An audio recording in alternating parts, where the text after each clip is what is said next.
triangles. All these shapes have 3 sides. 1, 2, 3. That's a triangle. Triangle. 1, 2, 3. 1, 2, 3. Triangle. That's a triangle. 1, 2, 3. Triangle. That's a triangle. These shapes are all triangles. Click on all the triangles.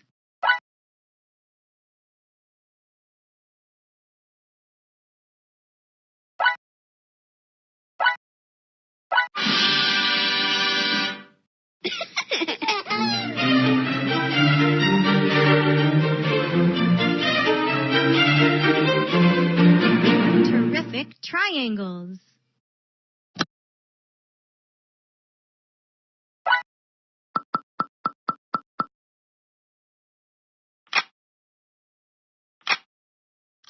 One, 2,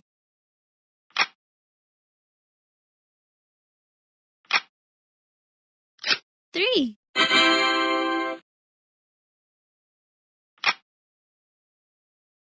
1, 2,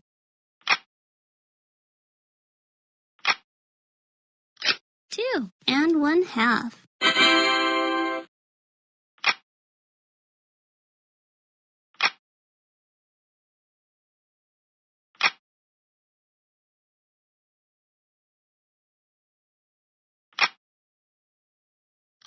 1,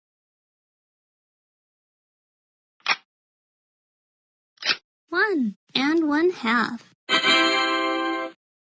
Click on the longest train.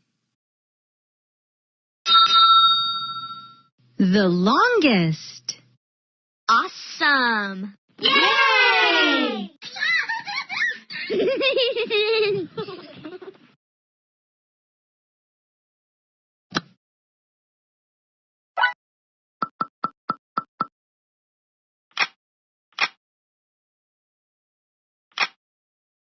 1, 2,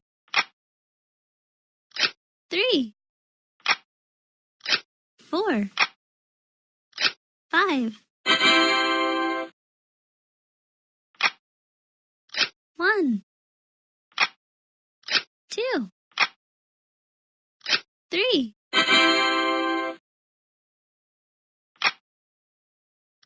1,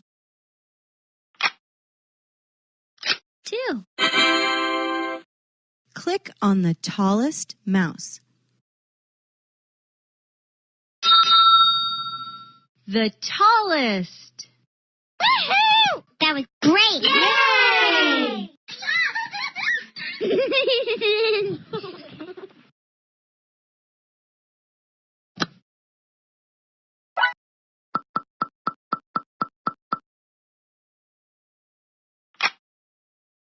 One,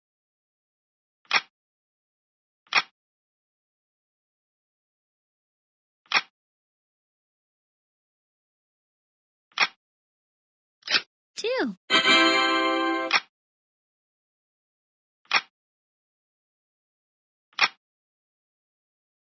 1,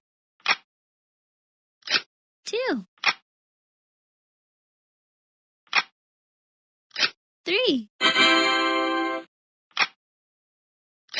1, 2, 3, 4. Click on the smallest shoe.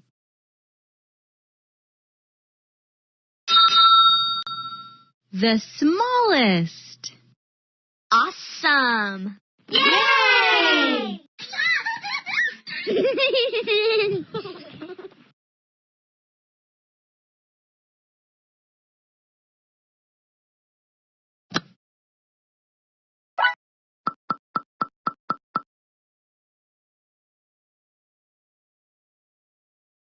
Goodbye.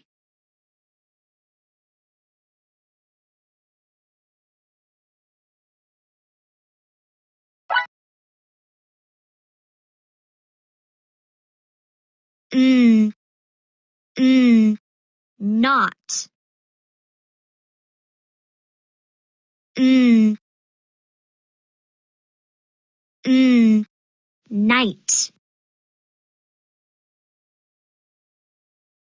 Mm, gnome. Mm,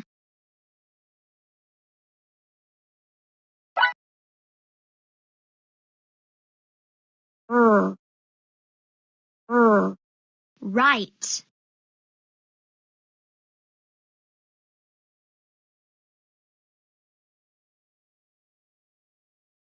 R,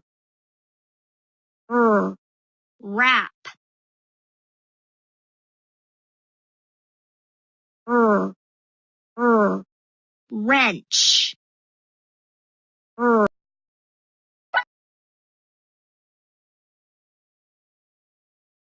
ooh, tulip. Ooh, tulip. Ooh,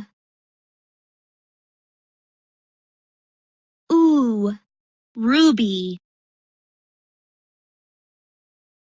Ooh, new. Ooh,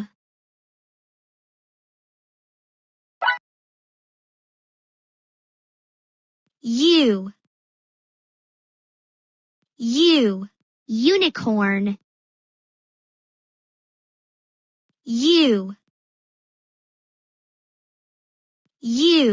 pupil. You, bugle. You,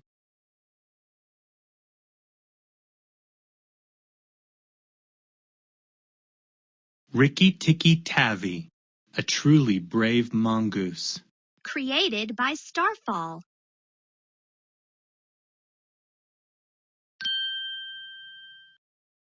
This is the story of Rikki-tikki-tavi, a truly brave mongoose. A mongoose is a bit like a cat and a bit like a weasel. They like to snoop around. The mongoose family motto is, "Run and find out." A mongoose can move with super speed. They are known for hunting and eating snakes. If you lived in the jungles of India, there would be no better pet than a mongoose. This story will explain why this is so.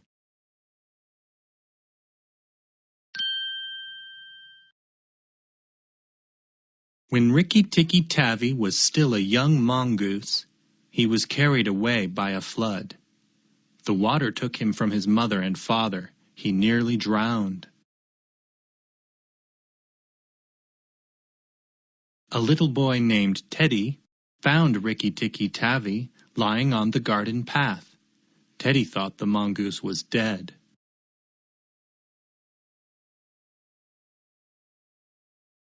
Teddy's father carried the wet mongoose into their bungalow. Father dried Rikki-tikki-tavi with a warm towel. The mongoose opened his eyes, blinked once or twice, and then sneezed. Father set Rikki-tikki-tavi on the ground. Father said, "Don't frighten him. Step back. Let's see what he does." Rikki-tikki-tavi sat up and put his fur in order. Then he climbed up onto Teddy's head.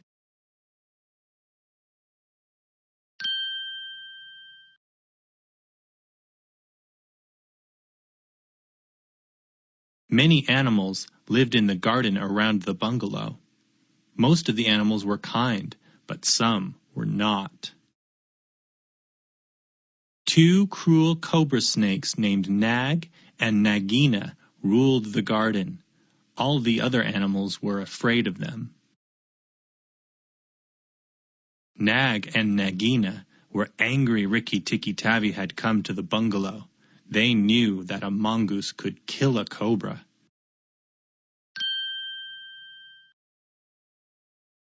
Nagina came up with a wicked plan. She hissed to Nag, "You slither into the bungalow and bite the father. The family will go away and take the mongoose with them." A bird overheard the cobra's voices. She spread the news all over the garden, but Rikki Tikki Tavi did not hear of it.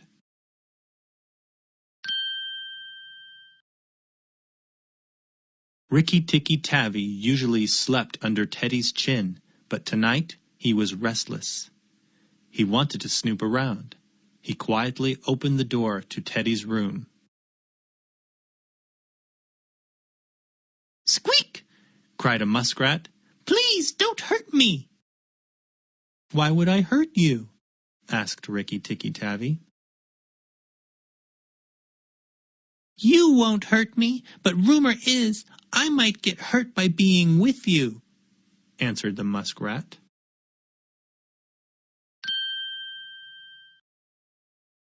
Rikki Tikki Tavi was surprised. "What is this rumor? And tell me the truth," he said. "Nag and Nagina, the cobras, want you to leave the garden," answered the muskrat.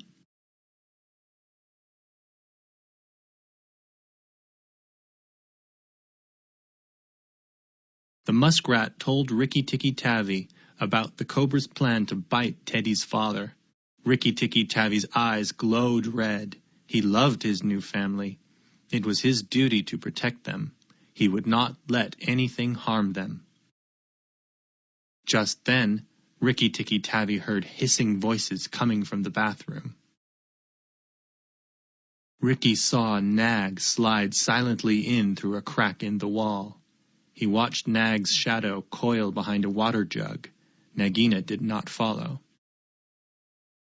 Nag said to himself, "I will hide here in the bathroom. When the father comes in, I will bite him." Rikki Tikki Tavi would have to move fast. He quietly climbed on top of a water jug, and then Rikki Tikki Tavi flew from the jug and grabbed onto the back of Nag's head with his teeth. The giant cobra thrashed about. Rikki Tikki Tavi held on with all his might. The family heard the thrashing and woke up. They ran to the bathroom. Both the cobra and Rikki Tikki Tavi lay still. Teddy cried out, "Oh, Rikki Tikki Tavi, are you all right?" Rikki Tikki Tavi slowly raised his head. He was alive. Nag the cobra was no more. Father saw Rikki Tikki Tavi had saved the family. Father said, "Thank you. You are truly a brave mongoose." Rikki Tikki Tavi did many other great deeds. You can read about them in The Jungle Book by Rudyard Kipling. The end.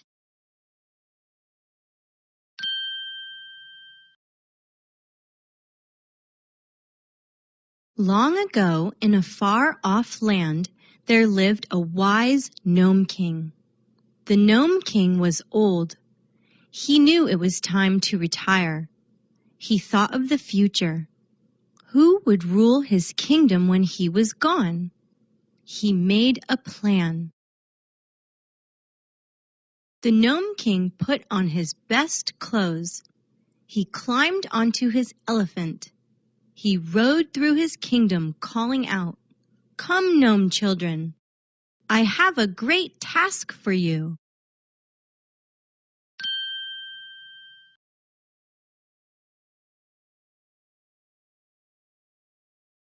The children gathered around the gnome king. He said, "I can no longer rule the kingdom myself. I need a young gnome to help me. That gnome will be our future ruler. The Gnome King raised a small knapsack above his head. He pulled a knife from his belt. He cut the knot, holding the knapsack closed. The knapsack opened. Seeds of many colors, shapes, and sizes spilled onto the ground.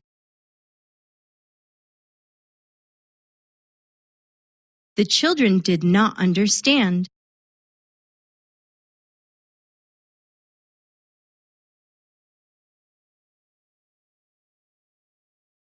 The king explained, "This is your task. Please, each of you choose a single seed. Take it home, plant it, care for it, do your best. In 1 year, I will judge your work and find the future ruler of our kingdom." Each child chose a seed and hurried home. Ralph was one of these children. He ran to tell his mother the news. Ralph held up his seed. He explained, "This is the seed I've chosen. I have to look after it myself. I will do my very best." Mother pulled a lovely pot from a shelf. She said, "You have been given a great task. You should use our best pot." Ralph read every book written about plants.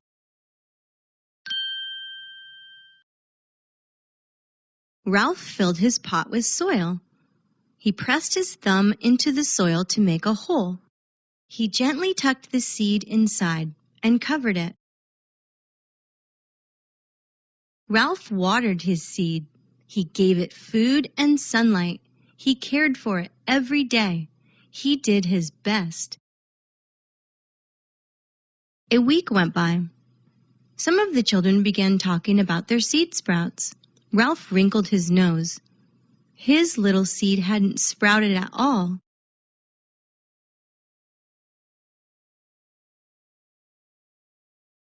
"What am I doing wrong?" Ralph asked himself. "I water my seed. I give it food and sunlight. I care for it every day."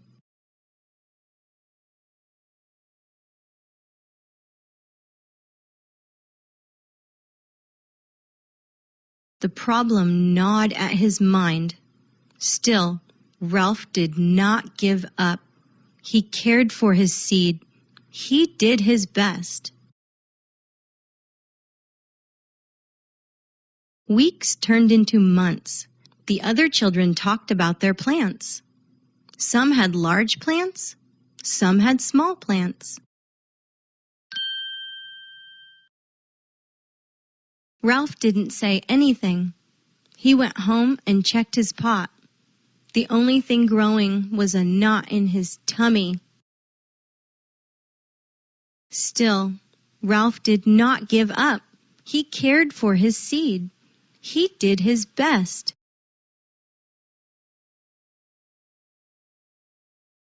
The year ended. It was time for the children to bring their plants before the Gnome King.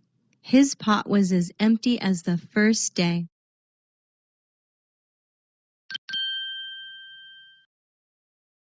The room was filled with plants of every color, shape, and size. The Gnome King greeted the children. He admired their plants.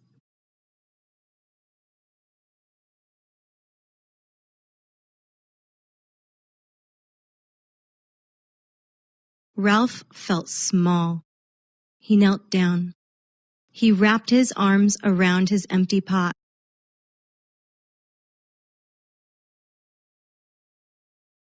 The Gnome King saw Ralph. He hurried over to him. He asked, "What kind of plant have we here?"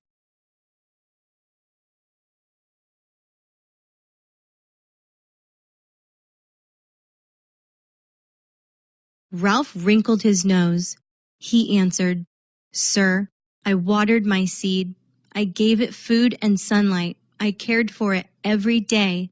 I did my best. but all I have to show is an empty pot. The Gnome King turned and spoke to the children. 1 year ago, I gave each of you a single seed.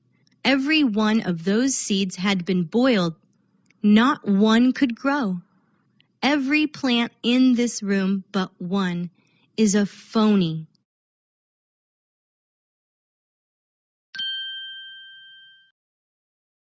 The Gnome King kneeled before Ralph and asked, "What is your name, child?" This was not what Ralph had expected. "Ralph," he answered. The Gnome King went on. Only a brave and truthful child would bring an empty pot. Ralph, will you help me rule the Gnome Kingdom? Ralph smiled and answered, "Yes." The end.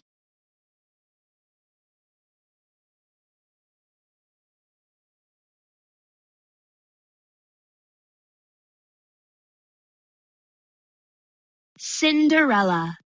Created by Starfall. Table of Contents. Cinderella lived with her mother and father in a kingdom far away. Her parents were good people who owned a beautiful home on a large estate. They were wealthy compared with most. Cinderella, like all children her age, loved to laugh and play. She never ever thought about sad or scary things.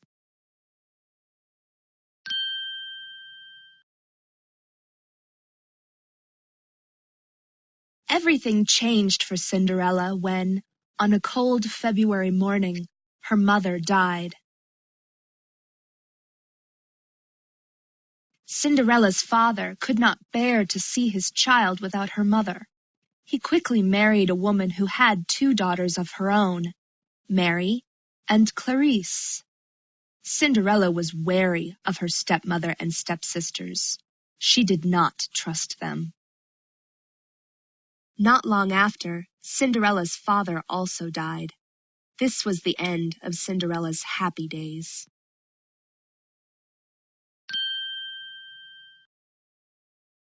Cinderella was wise to be wary.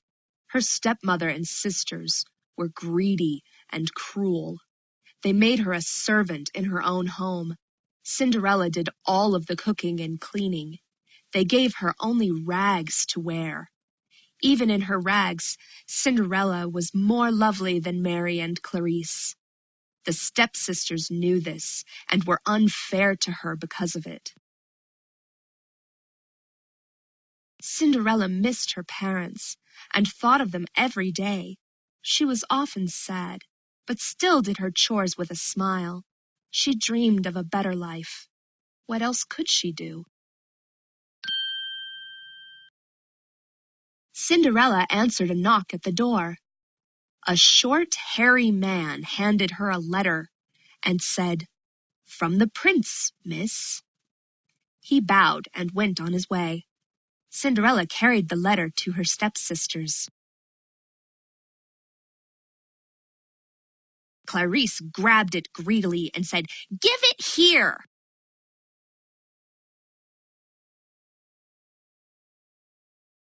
Mary grabbed it from Clarice and said, "Give it to me, you'll tear it." Stepmother grabbed it from Mary. She read the letter and exclaimed, "The prince is having a ball tonight. Every girl in the whole kingdom must attend." "Perhaps that means I can go too," said Cinderella. Clarice and Mary began to laugh. Stepmother hushed them. "Yes, Cinderella, you may go to the ball." The sisters gasped. Cinderella was wary. Stepmother said, "Perhaps." You may attend the ball if you finish all of your chores and if you find something to wear. Mary and Clarice kept Cinderella working the whole day. She had little time to do her own chores. By the time the coach arrived, Cinderella was still in rags.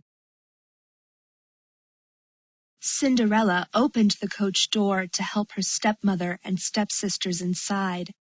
Stepmother asked with a cruel laugh, "Cinderella, why aren't you ready to go?"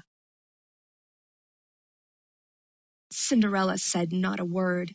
She bowed, closed the coach door, and watched as it rolled out of sight. Cinderella sat at the foot of the stairs. She began to cry. "Oh, how I wish I could go to the ball." Suddenly, something magical happened. A light appeared on the stairs above her.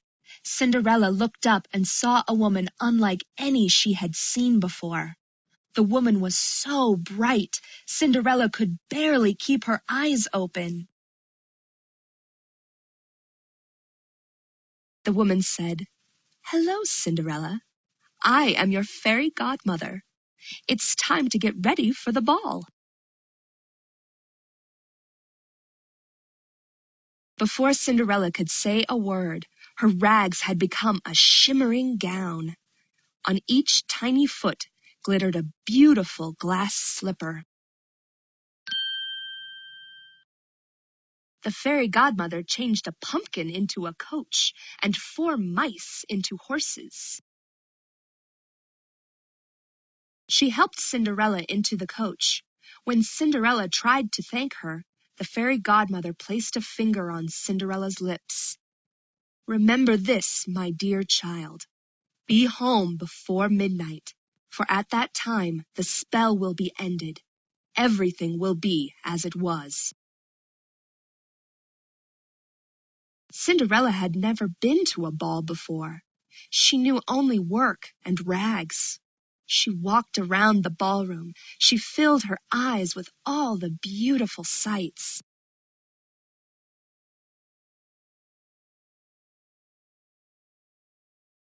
The prince saw Cinderella walking alone. He asked the king and queen, his parents, "Who is that lovely young woman?" The prince didn't wait for an answer. He walked up to Cinderella and asked her to dance. Cinderella did not know that he was the prince. They danced and danced until she heard the first strike of midnight. "Oh, did you hear that bell?" said Cinderella. "I must keep my word and leave at once." Cinderella turned from the prince. He could not believe his eyes. She ran out of the ballroom and down the stairs to her carriage.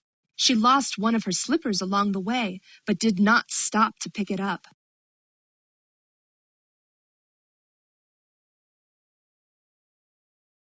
The prince ran after her.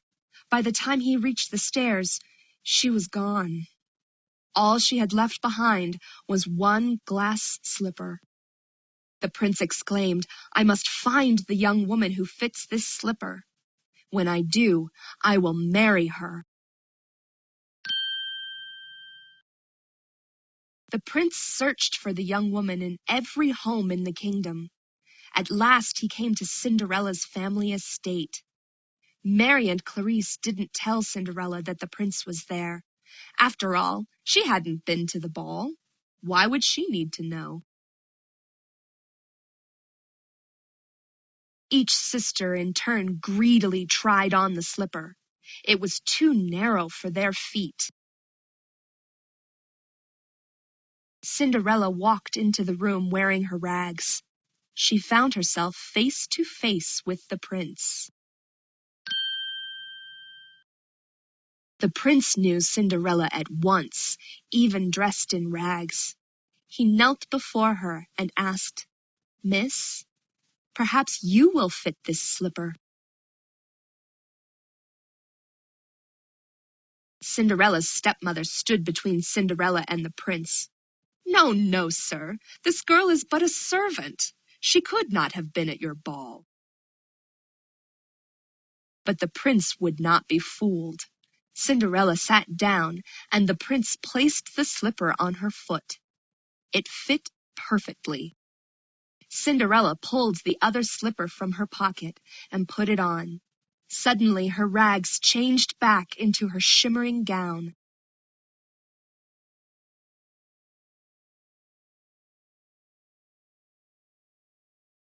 The prince's search had come to an end. Cinderella was the young woman he was looking for. The end.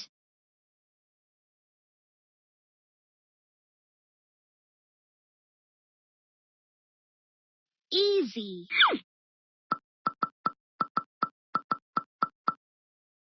Mirror this piece